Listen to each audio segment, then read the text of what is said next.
Hey gang, Vanderlyn gang, that is. This time around, I'm working on a diorama of Valentine from Red Dead Redemption 2. This is the first settlement you visit in the first act. It's an iconic location in the game that I thought would be a lot of fun. Part of what makes this street so special is all the random encounters, the fistfights, the crimes, the stories that you hear, the gossip, the secrets. This street is your first real look at how big the world of Red Dead is. I had briefly considered doing the full Red Dead map like my Hyrule video, but there would be a huge issue with scale. Hyrule had the Divine Beast to help it work, but to scale down the massive Red Dead map would mean losing all of the buildings and details that would make it feel like Red Dead in the first place.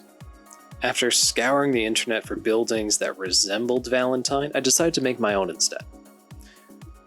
I turned to Tinkercad, which is a website for simple designs like this, and went to work one by one designing the buildings on Main Street, starting from the church on one side to the stables on the other.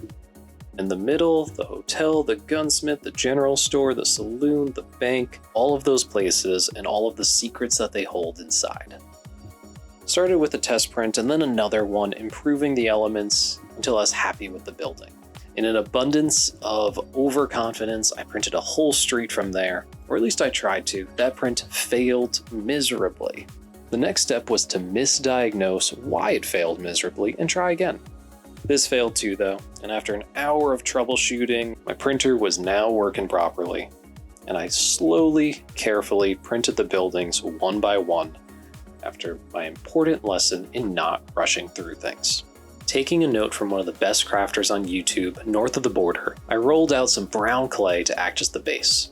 Valentine has a notoriously muddy street, and using brown clay saved me some time on painting and allowed me to do all the impressions of the wagon wheel tracks, the footprints, the hoof prints that go through the muck. I even threw in some wormy dealies along the way to help me create the landscape. With the mud hardening in the oven, I start the process of priming, zenith lighting, and base coats for the buildings. With the exception of the bank, which is made out of bricks, the other buildings are made out of wood, which are painted in stripes of different shades of brown. The only exception is the street side wall, which they usually painted a different color. I accent the windows, trim and doors, dry brush the roofs, all the fun stuff. Which brings me to the less fun stuff. Working on the lettering for the buildings. I'd assumed the models being this small meant I had no chance in handwriting these letters.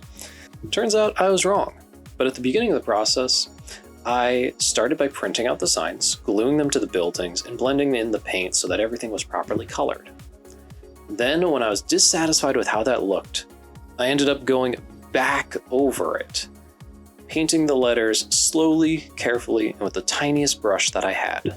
It was a long process. Painting over the signs probably gave me the right reference that I needed to make this whole thing work.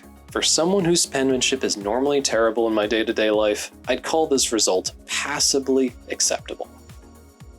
One last problem to address, and a pretty big one: the Saints Hotel looks bad.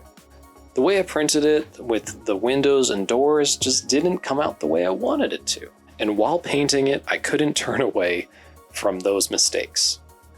I was also missing an entire section of windows, so I didn't even have the right building structure in the first place. When faced like things with this, I thought, could I live with this mistake? A mistake that probably only I would recognize and no one else. And I decided I couldn't live with it. So I turned back to Tinkercad, fixed the model, reprinted it, painted the new one, and stuck on the sign in the front. Now I'm much happier with the results. All downhill from here. I finished up the buildings, glued them to the muddy street, added a bit of grass, and wrapped this one up.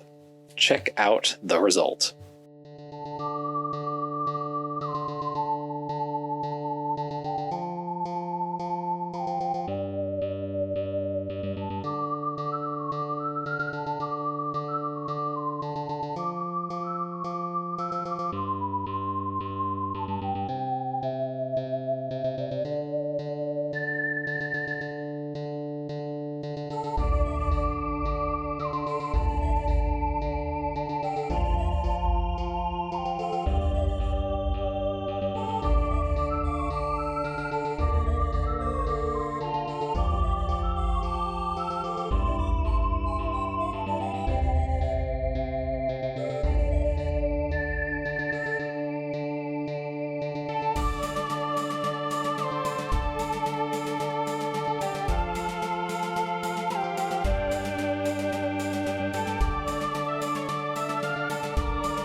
Before we ride off into the sunset, I want to say that this idea to do Red Dead came from the comments of one of my previous videos.